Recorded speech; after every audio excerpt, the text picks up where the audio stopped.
Atos capítulo 9, versículo 15. Todos acharam? Está escrito assim: disse-lhe, porém, o Senhor: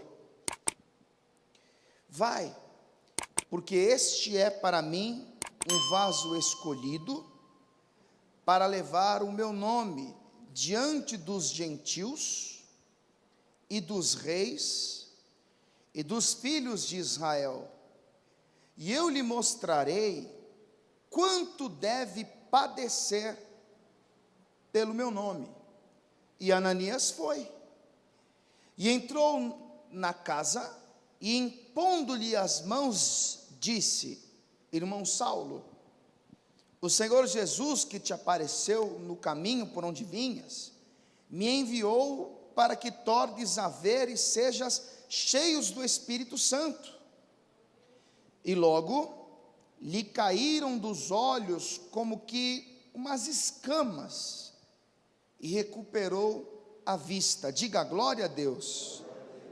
E levantando-se, foi batizado.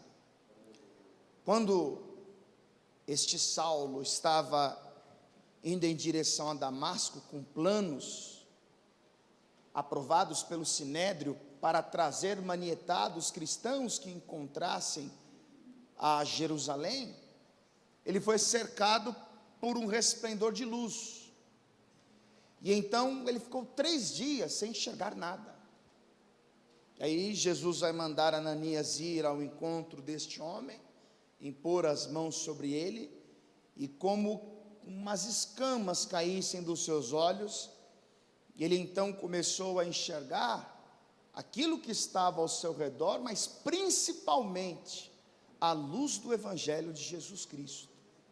E a vida dele vai ser totalmente transformada, deixando de ser um perseguidor, deixando de ser um caçador de cristãos, para se tornar um dos maiores evangelistas da história da igreja primitiva. Curva sua cabeça, feche os olhos, por favor.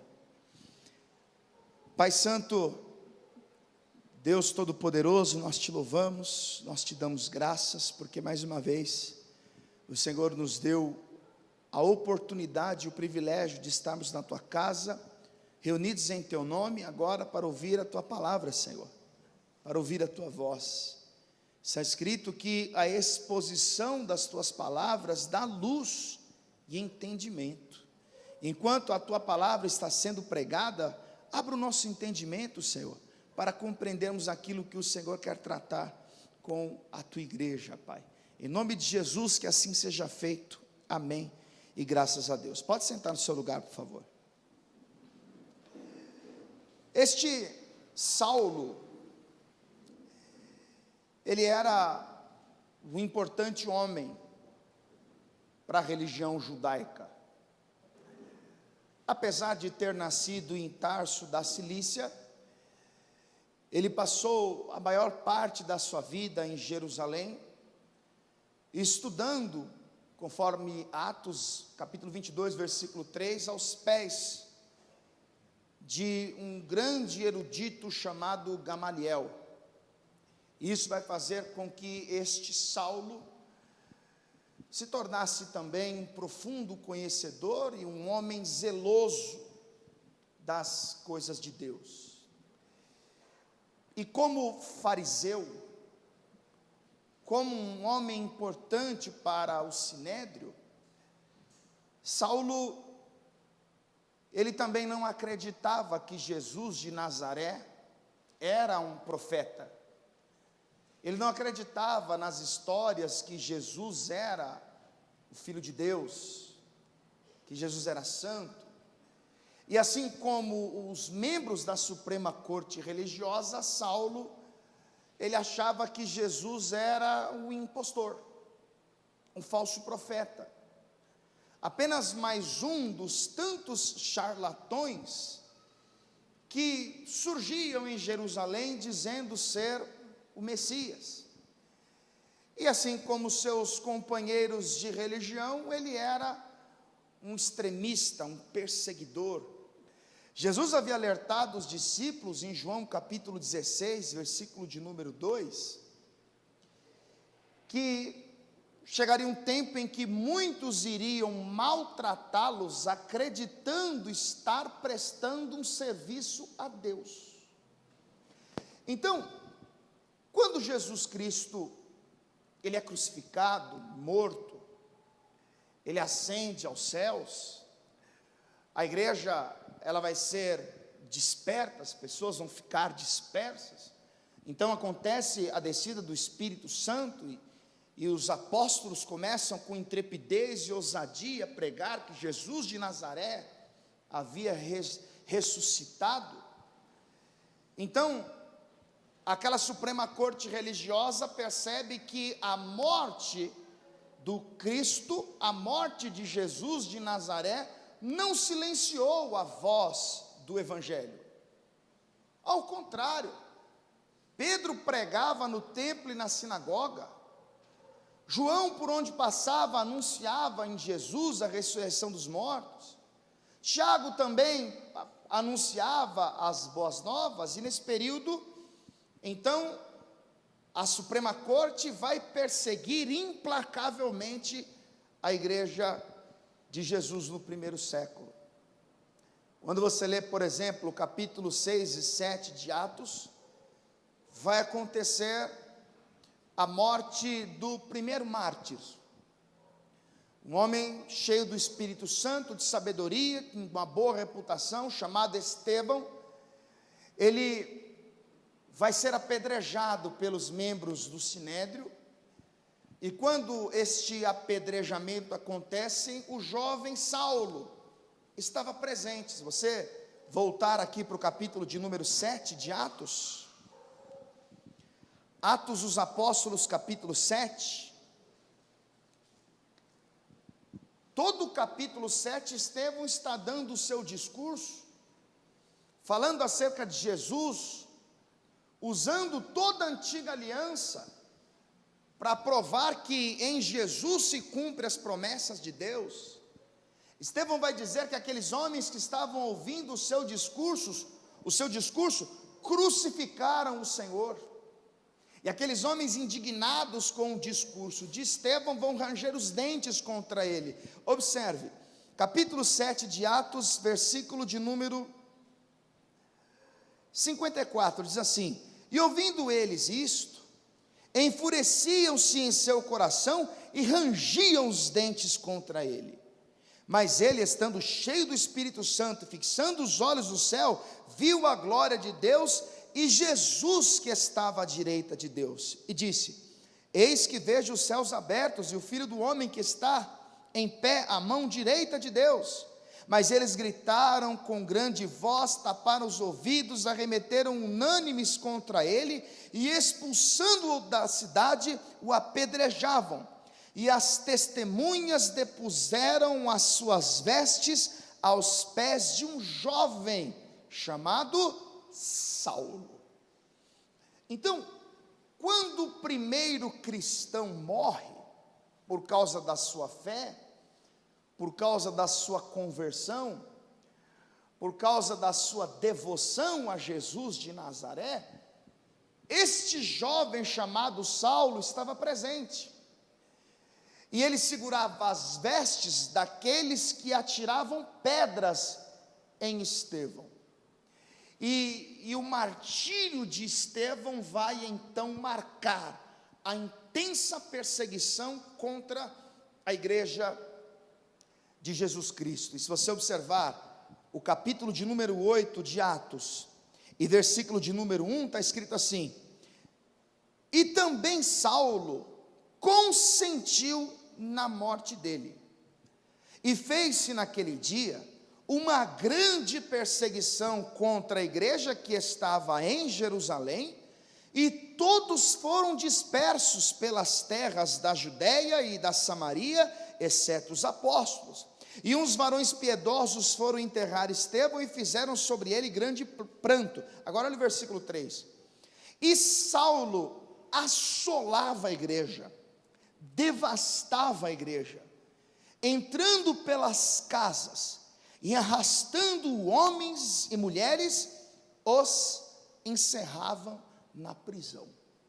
Então, Parece que a morte de Estevão para Saulo foi o estímulo que ele necessitava para então fazer justiça contra aqueles que para ele era uma seita. Saulo achava que em nome de Deus ele deveria matar todo aquele que acreditava nas histórias contadas por Jesus de Nazaré.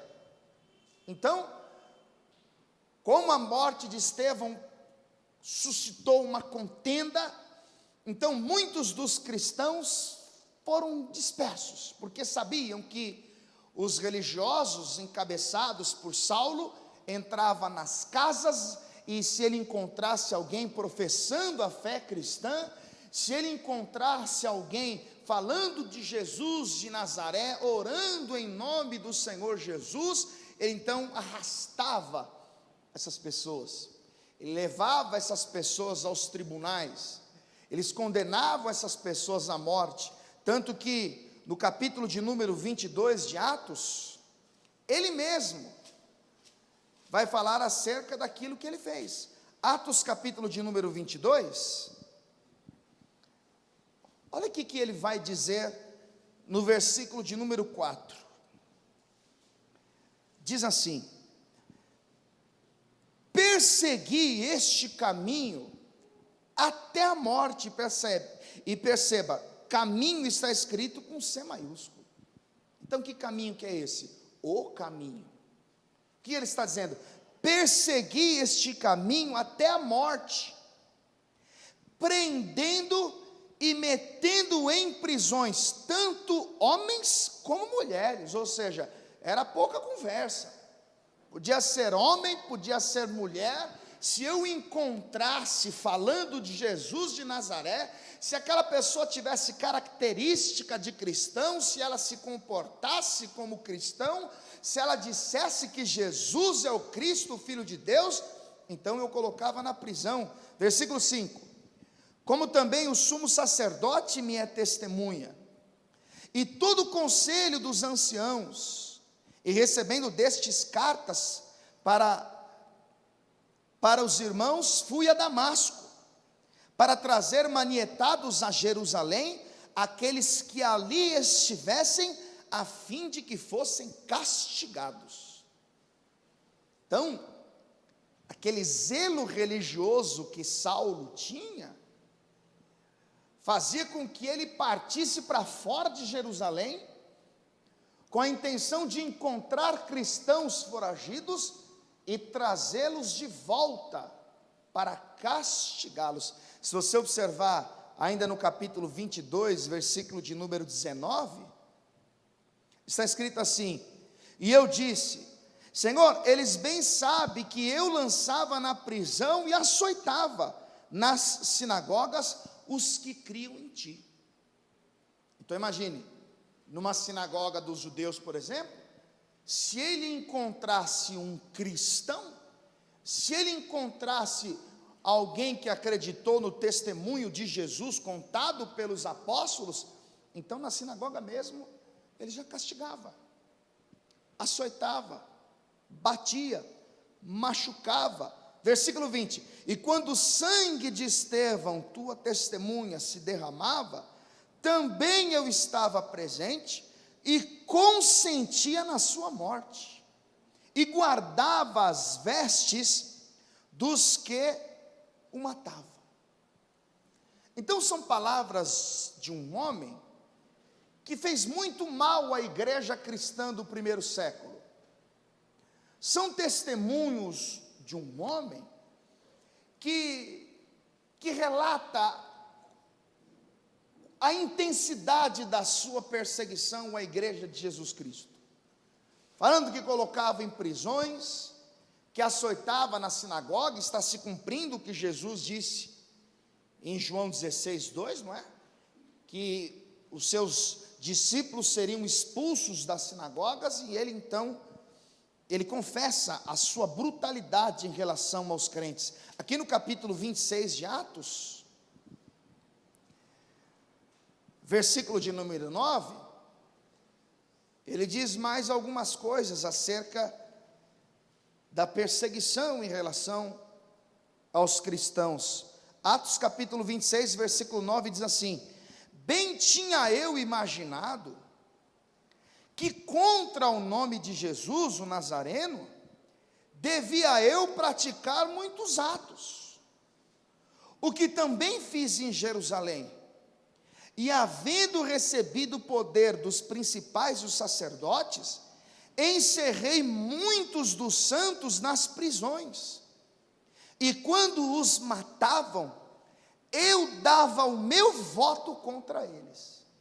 Então, imagine você um tribunal, onde um cristão está sendo julgado, e dependendo da quantidade de votos, ele perderia a sua vida, seria morto.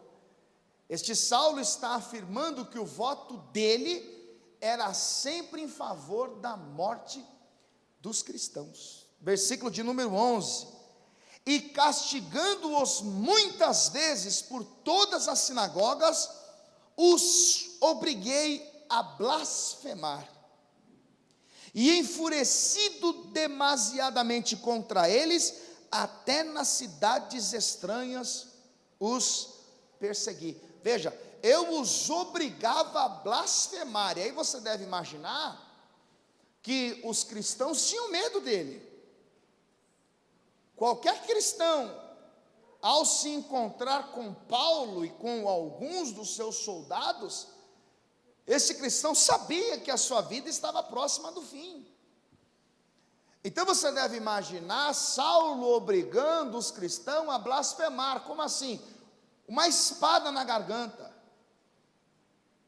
dizendo: olha, confessa que Jesus é um mentiroso, confessa que Jesus é um charlatão, diga que ele é um falso profeta, diga que Jesus de Nazaré é um malfeitor, diga que esse Jesus, ele é um homem mal intencionado, diga que ele não ressuscitou. E alguns, para não perder a vida, até blasfemavam do caminho, porque eram obrigados, coagidos por Saulo, que diz que enfurecido demasiadamente contra eles, até nas cidades estranhas ele perseguia. E tudo por causa do seu conceito religioso, tudo por causa do zelo que ele tinha com os princípios dos anciãos, dos sacerdotes, com a lei mosaica. Apesar de ser um homem tão estudioso, tão sábio na lei de Moisés, ele perseguia o caminho, ele afligia a igreja de Jesus Cristo, ele colocava muito dos cristãos nas prisões, dava sempre o seu voto em favor da morte dos cristãos, e isso entre tantos outros males que a história conta acerca deste homem. E um dia, ele consegue a autorização do sumo sacerdote para ir a Damasco, com a intenção de perseguir o caminho, com a intenção de capturar os cristãos que haviam fugido de Jerusalém, e no caminho vai acontecer algo que vai mudar a história desse homem. Volte para o capítulo de número 9, por favor. Atos capítulo de número 9. Todos nós um dia, eu pelo menos era assim, por causa da religião, outros por causa da incredulidade, alguns por ter uma tradição religiosa, mas a verdade é que a grande maioria das pessoas um dia já falaram mal do caminho. Um dia nós dizíamos: olha, todo pastor é ladrão, igreja é tudo igual, as pessoas aprontam e depois se escondem atrás da Bíblia. Todos nós em algum momento da nossa vida duvidávamos que uma pessoa pudesse ser transformada, que uma pessoa poderia ser diferente, abandonar os vícios. Nós sempre tínhamos o conceito em que aquilo era só um disfarce. A pessoa estava só um tempo na igreja, querendo se esconder atrás da Bíblia. Mas a história deste homem mostra o poder do Evangelho. Capítulo 9, versículo 1, está escrito assim: e Saulo, respirando ainda ameaças e mortes, contra os discípulos do Senhor, dirigiu-se ao sumo sacerdote e pediu-lhe cartas para Damasco, para as sinagogas, a fim de que se encontrasse alguns daquela seita, porque para eles, para os fariseus, o cristianismo era uma seita, para que se encontrasse alguns daquela seita, quer homens, quer mulheres, os conduzisse presos a Jerusalém. Então, qual é a intenção de Saulo no capítulo 9 de Atos, no versículo de número 1 e 2? Ir em direção a Damasco. Para quê? Para procurar cristãos foragidos de Jerusalém e trazê-los de volta para Jerusalém, para colocá-los no cárcere. A intenção de Saulo era silenciar a voz daquilo que para ele era uma seita, era acabar com aquela pregação de que Jesus de Nazaré é o Messias, de que Jesus havia ressuscitado dos mortos. A ideia dele era silenciar a voz do cristianismo, mas no caminho, enquanto ele estava indo em direção a Damasco, olha o que vai acontecer, versículo 3, e indo no caminho, aconteceu que chegando perto de Damasco, subitamente o cercou um resplendor de luz, da onde? Do céu. Entenda o processo da conversão. O texto diz que ele foi cercado por um resplendor de luz do céu. Que luz seria essa? Qual era a intenção dessa luz? Por que é que esta luz brilhou?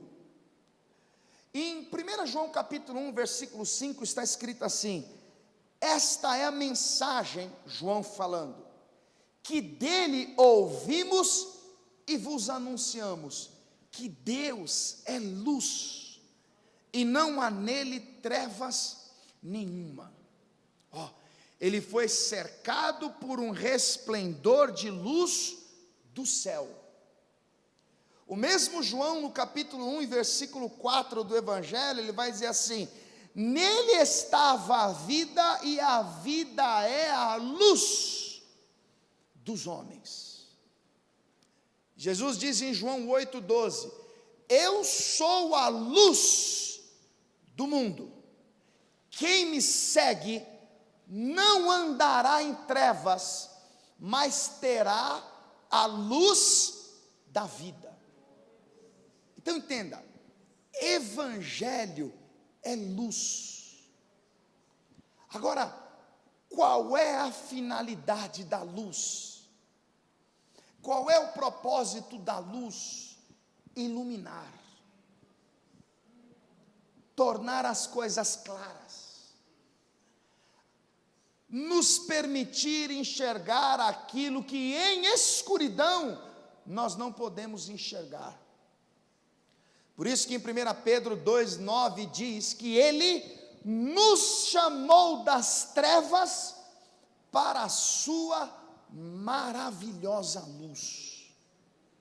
E aí você precisa entender que, apesar de ser um homem zeloso nas coisas de Deus, segundo a lei mosaica, este homem chamado Saulo, ele era totalmente cego espiritualmente, porque ele não acreditava na mensagem da cruz, ele não acreditava em Cristo, ele era incrédulo à mensagem do Evangelho, não acreditava que Jesus havia ressuscitado. Deixa eu dizer uma coisa para você, não é interessante para o adversário da nossa alma que essa luz resplandeça, porque sem luz não há conversão, sem luz não há transformação, sem luz não há redenção. O salmista do Salmo 19, ele escreveu: lâmpada para os meus pés é a tua palavra, e luz para o meu caminho. Por que eu digo a você que para o adversário da nossa alma, não é interessante que haja luz? Vá comigo para a segunda carta de Paulo aos Coríntios, capítulo 4.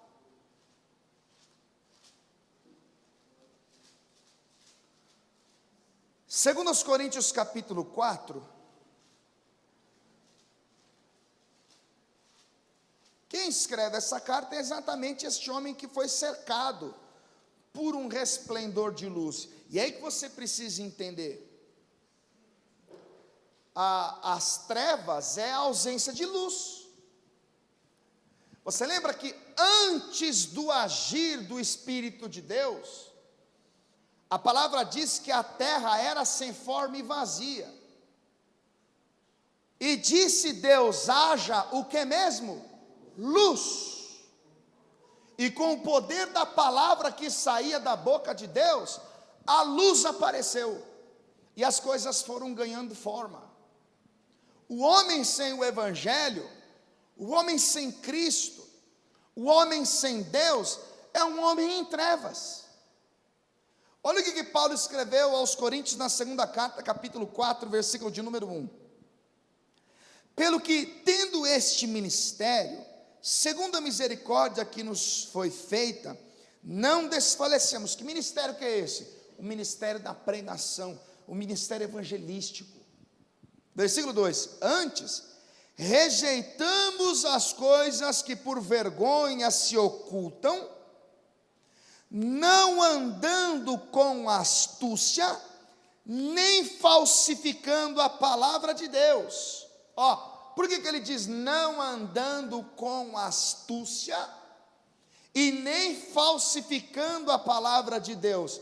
Porque já naquela época existiam homens que pregavam com astúcia, e astúcia quer dizer a habilidade de enganar, e estes homens falsificavam a palavra de Deus. Então veja que interessante, aí ele diz assim no versículo 2: e assim recomendamos a consciência de todo homem, na presença de Deus, pela manifestação da verdade. Recomendamos a consciência do homem, recomendamos a consciência do homem, na presença de Deus, pela manifestação da verdade. Ou seja, a verdade que vem do Evangelho vai confrontar a nossa consciência. Por isso que Jesus diz em João 8,32: conhecereis a verdade e a verdade vos libertará. Por isso que eu disse para você, que para o adversário da nossa alma, não é interessante que a verdade seja manifesta, não é interessante que a consciência do homem seja desperta. É interessante para eles que o Evangelho seja falsificado, que os homens usem a palavra de Deus com astúcia, com habilidade para enganar. Agora, olha o versículo 3. Mas, se ainda o nosso Evangelho está encoberto, para os que se perdem, está encoberto. Como assim encoberto? Sem luz, sem conhecimento, sem verdades. Para quem? Para os que se perdem. Para os que se perdem, o Evangelho está em oculto, não está revelado. Ele não entende, ele não conhece. Às vezes a pessoa está na igreja 1, 2, 3, 10 anos, mas o Evangelho está em oculto, a pessoa está perdida, a luz não brilhou. Por quê? Porque ela está ouvindo uma palavra falsificada, porque ela ouve homens que usam de astúcia. Qual é o resultado? Não tem conversão, não tem transformação, não tem regeneração. Então, olha o que Paulo escreveu: se o nosso Evangelho está encoberto, para os que se perdem está encoberto. Agora veja o 4: nos quais o Deus deste século, olha o detalhe, Deus escrito com letra minúscula, ele não está falando do Todo-Poderoso. Quando ele fala o Deus deste século, Ele está falando de Satanás. O Deus deste século cegou os entendimentos dos incrédulos, para que não lhes resplandeça a luz do evangelho da glória de Cristo, que é a imagem de Deus. Ou seja, como é que aconteceu a nossa conversão? Como é que um dia fomos trazidos das trevas para a sua luz? Um dia a luz brilhou, a nossa mente abriu. Um dia nós passamos a entender aquilo que estava encoberto aos nossos olhos. Cristo foi revelado através da pregação. O que está acontecendo agora? A Bíblia diz no Salmo 119, no versículo 130, que a exposição da palavra de Deus dá luz e entendimento aos simples. A revelação de Deus é Jesus Cristo, que é pregado através da manifestação da verdade, a fim de confrontar a consciência humana, através da manifestação da verdade. O que vai acontecer com Saulo? Ele está cheio de más intenções, ele planeja o mal contra a igreja, ele blasfema contra o caminho, ele induz, ele ameaça os cristãos, ele está cheio de maldade a fim de prendê-los, mas ele foi cercado por um resplendor de luz do céu.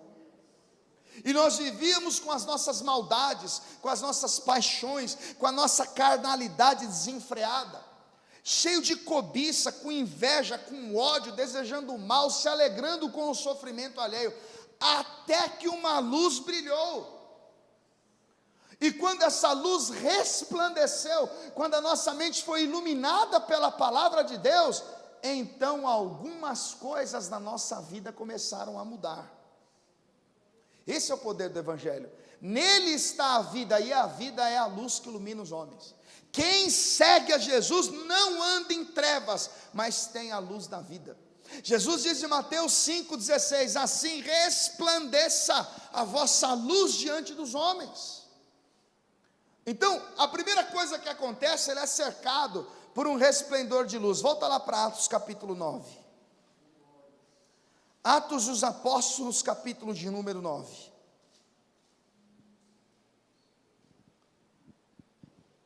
Essa luz precisa resplandecer.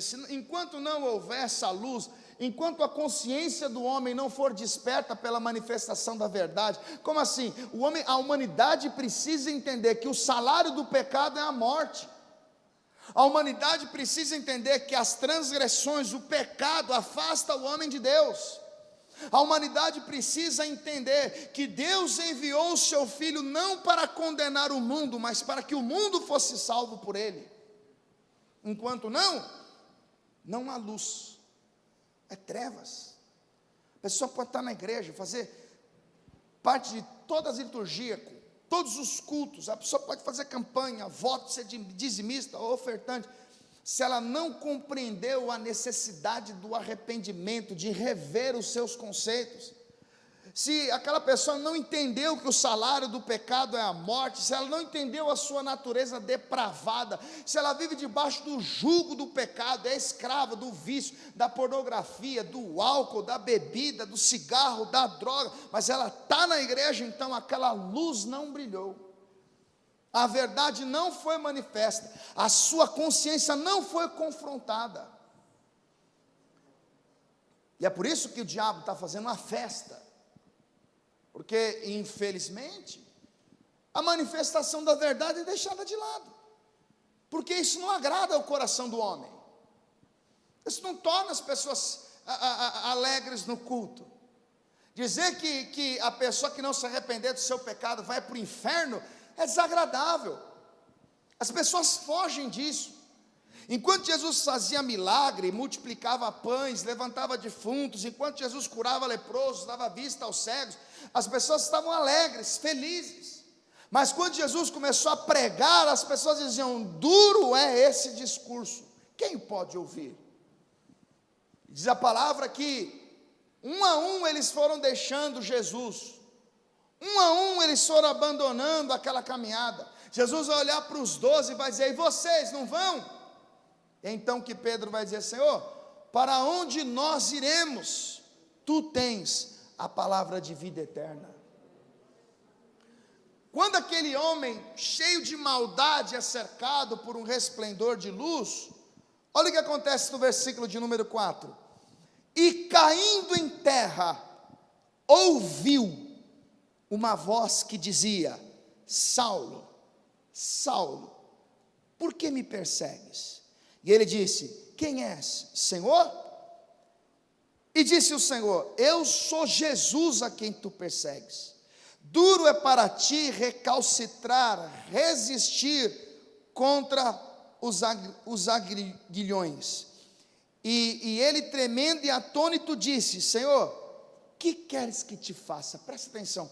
Quando ele foi cercado por aquele resplendor de luz, qual foi a primeira voz que ele ouviu? A voz do Salvador do mundo. Foi cercado por um resplendor de luz, e agora ele ouviu a voz de Jesus. Agora ele tem certeza que Jesus havia ressuscitado.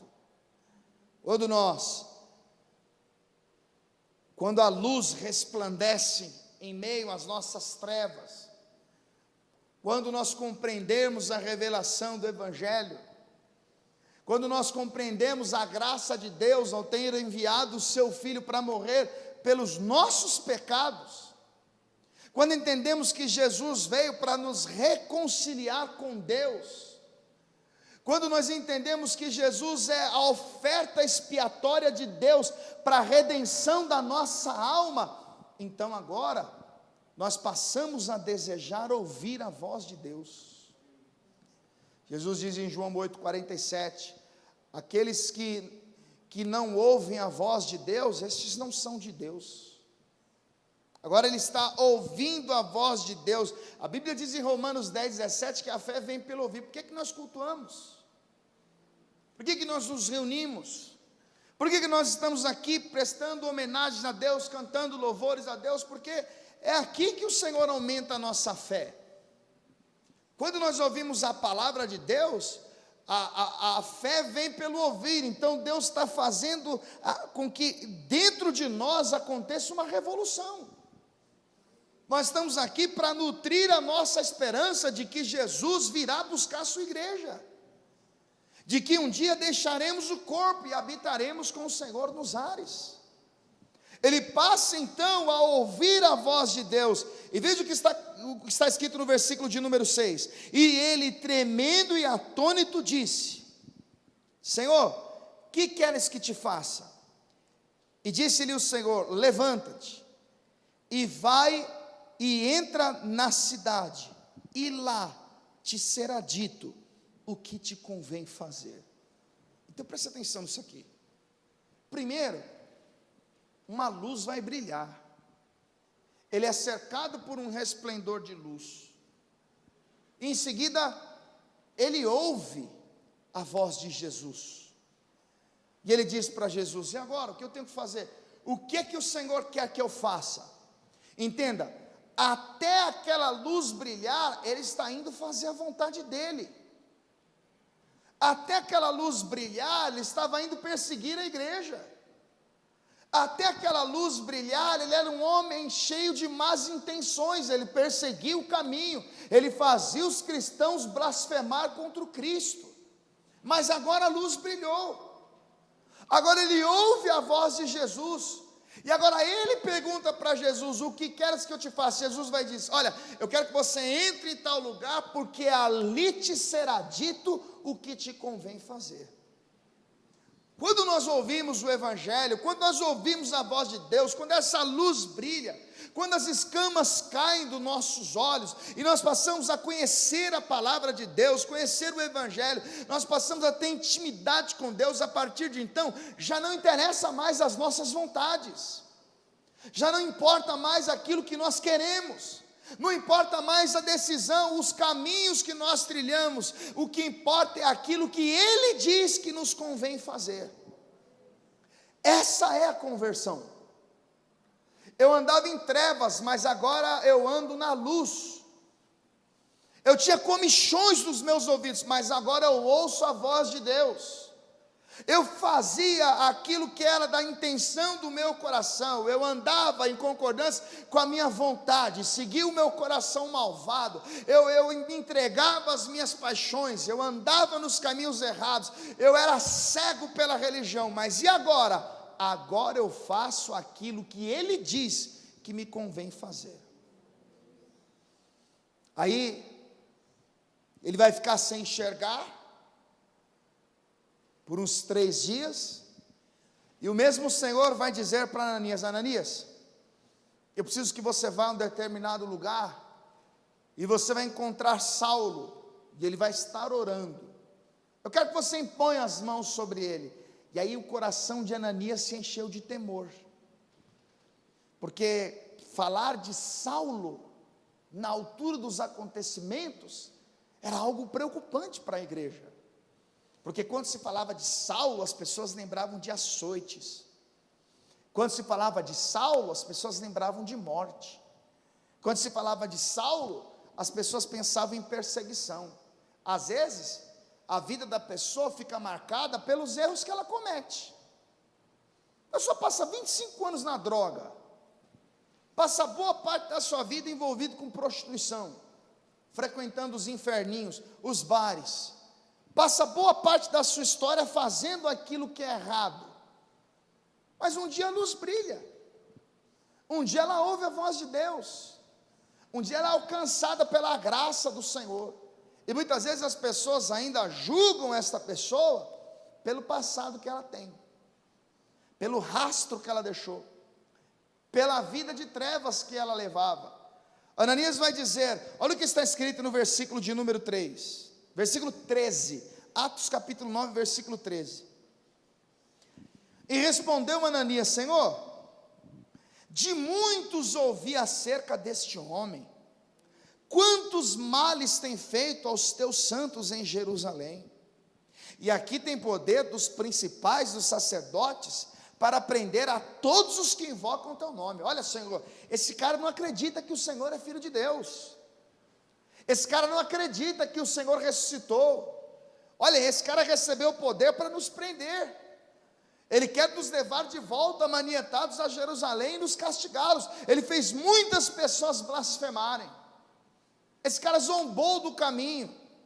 Aí Jesus vai dizer para ele no versículo de número 15: vai, porque este é para mim um vaso escolhido, para levar o meu nome diante dos gentios, e dos reis, e dos filhos de Israel, e eu lhe mostrarei quanto deve padecer pelo meu nome. Jesus disse assim: Ananias, ele pode ter sido tudo o que você falou, ele pode ter tido todas as maldades que você disse, as intenções dele de fato eram exatamente o que você falou, mas agora ele viu o resplendor de luz, agora ele ouviu minha voz, agora ele já não vai fazer mais aquilo que ele queria, agora ele está aguardando eu dizer o que lhe convém fazer. Ele é para mim um vaso escolhido. E aí você precisa parar e pensar, porque você já ouviu várias vezes essa frase. Às vezes a gente aponta alguém dizendo: isso aí não vale nada, isso aí não presta, isso aí xinga a crente, diz que a igreja é tudo gente de mau caráter, fala mal de pastor, fala mal da denominação A, B ou C, esse aí não vale o que come. E aí você já ouviu várias vezes: é desses que Deus gosta, é esses que Deus traz. Jesus poderia pegar qualquer outro, e ele escolheu justamente o maior perseguidor da igreja. Essa palavra nos mostra o poder da transformação que o evangelho proporciona ao homem. Pode ser o maior traficante da região, a pessoa mais perigosa do bairro, a prostituta mais difamada da região, a pessoa mais indecente e imoral do estado, mas se um dia essa pessoa tiver um encontro com Jesus, a vida dela pode mudar, ela pode ser transformada. Então, Jesus vai dizer para Ananias: Ananias, eu o escolhi, eu o chamei, eu tenho um propósito para realizar através da vida dele. Às vezes nem mesmo a pessoa acredita. Às vezes a própria pessoa pensa: mas eu já fiz tanta maldade, eu fui um homem tão mau caráter, eu já roubei muita gente, já dei calote num monte de gente. Às vezes a pessoa pensa: eu já traí, já adulterei, eu já fiz tanta maldade, mas eu já fiz tantos males que o meu caso. Não, irmãos, Deus escolhe quem Ele quer. O poder da transformação é do Espírito Santo, não é do homem. É o Espírito Santo que convence o homem do pecado, da justiça e do juízo. Jesus está chamando um homem que todos tinham medo. Agora Jesus vai dizer: olha, eu lhe mostrarei o quanto deve padecer pelo meu nome. Ou seja, assim como ele fez muitos sofrerem, agora ele vai experimentar a dor da caminhada comigo. Agora ele vai entender o quão difícil é me servir. E aí, quando Ananias ora, vamos aqui para o versículo 17, está escrito assim: e Ananias foi e entrou na casa, e impondo-lhe as mãos, disse: irmão Saulo, o Senhor Jesus, que te apareceu no caminho por onde vinhas, me enviou para que tornes a ver e sejas cheio do Espírito Santo. E logo lhe caíram dos olhos como que umas escamas, e recuperou a vista, e levantando-se, foi batizado. Diga glória a Deus. Foi batizado. Você sabe que batismo é um ritual de purificação. O próprio Paulo escreveu em Romanos capítulo 6, que o batismo é uma novidade de vida. Então, agora, aquele que não acreditava que Jesus era o Filho de Deus, aquele que perseguiu o caminho, agora aquele homem cheio de más intenções, que dava sempre o seu voto em favor da morte dos cristãos, aquele que obrigava as pessoas a blasfemar, agora ele viu a luz brilhar, agora ele ouve a voz de Deus, e agora ele vive na expectativa daquilo que Deus diz que lhe convém fazer. E não muito depois, ele vai ser visto pelas pessoas da igreja. E aí você precisa entender isso, irmão. As pessoas podem conhecer todo o seu passado, todo o rastro que você deixou da vida secular. As pessoas podem te encontrar hoje e lembrar de ocasiões que você vivenciou com elas durante o período de tempo em que você andava em trevas. Mas isso já não importa mais. Foi o mesmo Paulo que escreveu em 2 Coríntios 5,17: se alguém está em Cristo, é uma nova pessoa, as coisas velhas já passaram, e tudo se fez novo. Então, se tudo se fez novo, a vida é nova, as convicções mudaram. Eu já não devo mais frequentar os mesmos lugares, eu já não ando mais com tais pessoas, eu abandonei algumas práticas, eu já não sou mais influenciado por tudo aquilo que me influenciava na vida de trevas. Daqui por diante, dali para frente, quem vai governar a minha vida é Deus. Paulo diz em Romanos 8,14 que todos os que são guiados pelo Espírito de Deus, estes são os filhos de Deus. É isso que Deus faz quando Deus tira o homem das trevas e traz para a luz. É isso que Jesus faz quando ele resgata o pecador perdido. A vida precisa mudar, as coisas precisam ser diferentes. O batismo é um novo nascimento. Tem muita gente que só mudou de igreja, só mudou de religião. Tem muita gente que agora diz que é crente, diz que é evangélico, mas o resultado das suas obras são os mesmos. Ela continua mentindo, continua falando palavrão, continua viciada numa série de coisas. O que mudou? Ela simplesmente cumpriu um ritual do batismo, mas ela não teve luz no seu entendimento, não teve um encontro com Jesus. não teve transformação, ela vive enfiada nas mesmas confusões de sempre, repetindo os mesmos erros da vida passada, não teve regeneração, não teve transformação. Esse mesmo homem, que até então não acreditava, que até então perseguia, ele vai mostrar na prática que a vida dele mudou, ele vai mostrar na prática que é uma nova criatura. Olha o que está escrito no versículo de número 19,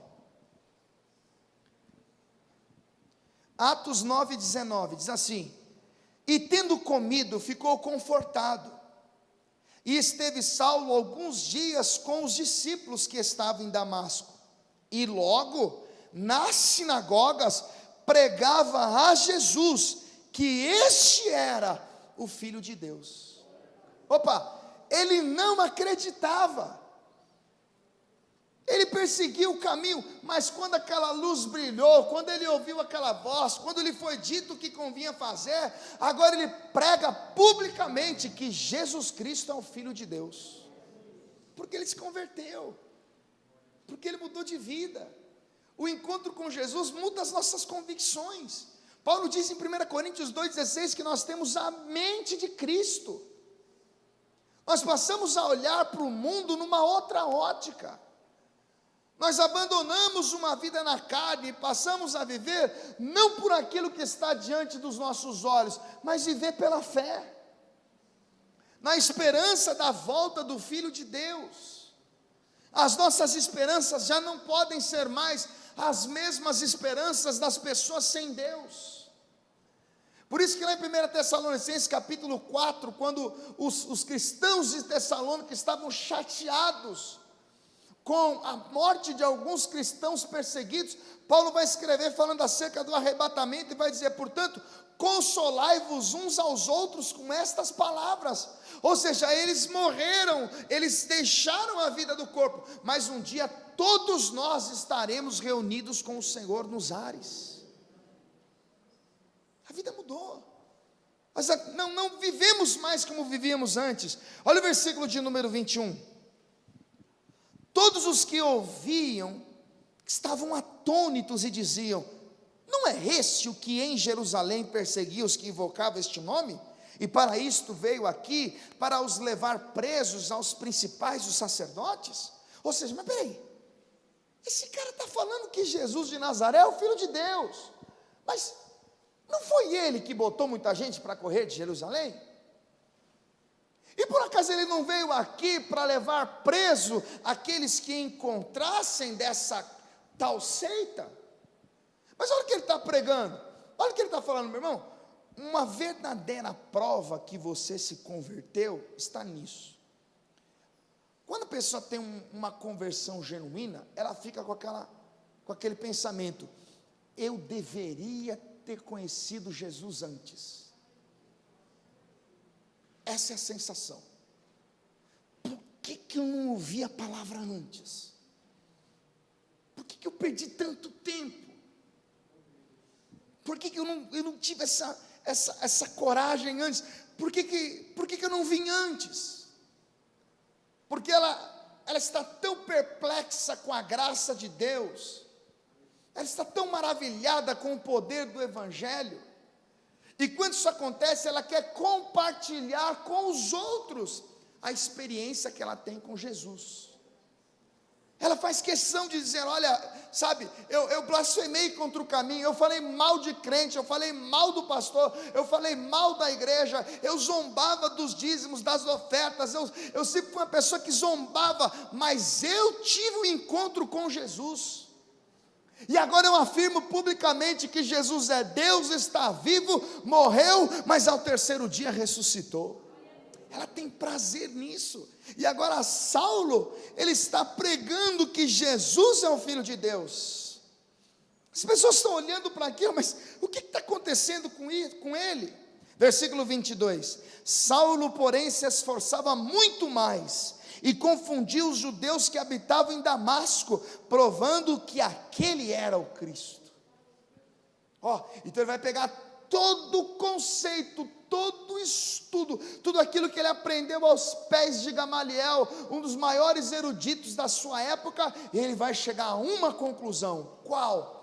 Jesus é o pão vivo que desceu do céu, ele é a água que saiu da rocha, foi ele que transformou as águas amargas em águas doces, ele é a pedra que os edificadores rejeitaram, ele é o alfa, ele é o ômega, ele é o princípio, ele é o fim, o que é, o que era e o que há de vir.